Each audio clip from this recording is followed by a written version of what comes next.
What's up, everyone? Welcome to the Power Play with CJ Prospect Profiles. I want to focus in on Victoriaville center Pascal Laberge, 2016 draft eligible, who has really turned in a solid year, averaging better than a point a game, 68 points in 56 games, and then throwing in 5 points in 5 playoff games for Victoriaville this season. Went to the U18s with Canada and had 4 points in 7 games as well.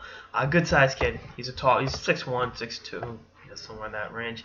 Lanky. I'd like to see him fill out his frame a little bit more, which I sound like a broken record because I say that about every kid.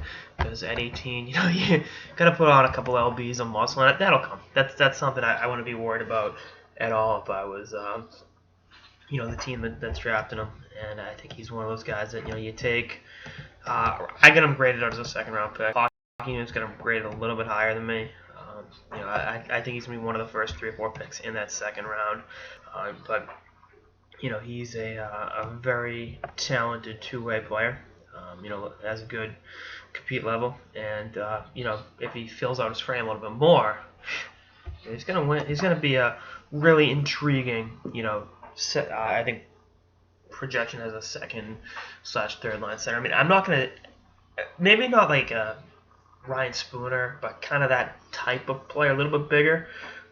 In terms of a guy that you can play in your bottom 6, and he's gonna showcase his offensive creativity and really give you depth that you can use. And going a step forward with Spooner. I mean, he may be a third liner in Boston, but he plays special teams consistently and excels on the power play. And I think Laberge is looking at a similar type development. And, Spooner was a second-round pick too, so no shame going after the first round. He got shipped to Victoriaville last year from Gatineau. He was a number 2 overall pick by the Gatineau Olympique in the Q draft back in 2014. So definitely a great pedigree coming in.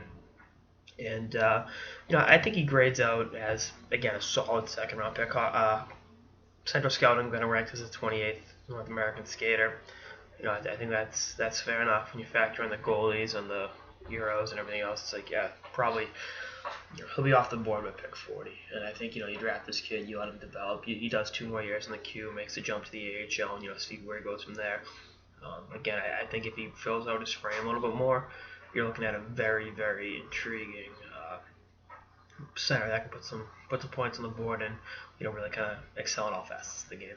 So good kind of jack of all trades player. And again, his offensive numbers are nothing to shake a stick at. To be able to put up 68 points as a draft eligible is it's pretty good. I know everyone can score in the Q. Scoring's down in the Q, and people that criticize the Quebec Ranger Junior League don't want to bring that up, but scoring is down over the last 10 years, and that's just that's a fact. So, criticize me all you want, but that's the reality of it. Anyway, that's all I got. This episode of the Power Play with CJ. Stay tuned for more episodes toward the playoffs and beyond. Later, guys.